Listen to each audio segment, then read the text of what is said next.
ထက်တန်းဆောင်မွေးနီးလာလို့စာချက်နေရတဲ့အကိုဖြစ်သူဒါမဲ့စာပလူချစ်ချက်ကြက်မြောင်အမြဲတမ်းနှောက်ရှက်နေတဲ့ညီလေးကြောင့်အကောင့်အတန်လုံးဖြစ်ပြစ်လုပ်ပြီးစာလို့ရမှာပူတော်ဆိုးဝါပါတော့တယ်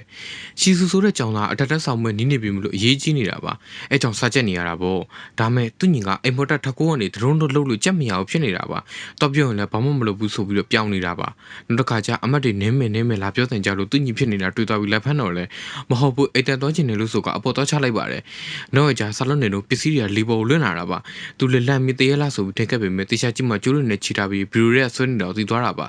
သူလည်းတော့ကြည့်တော့သူညီဖြစ်နေတော့တွေ့သွားပြီးအဖေကိုတော့ထိုင်มาတော့တယ်နောက်တော့သူ့ဖေလည်းတမခေါ်ပြီးကအတန်လုံးခါဆောက်ပေးလိုက်ပါတယ်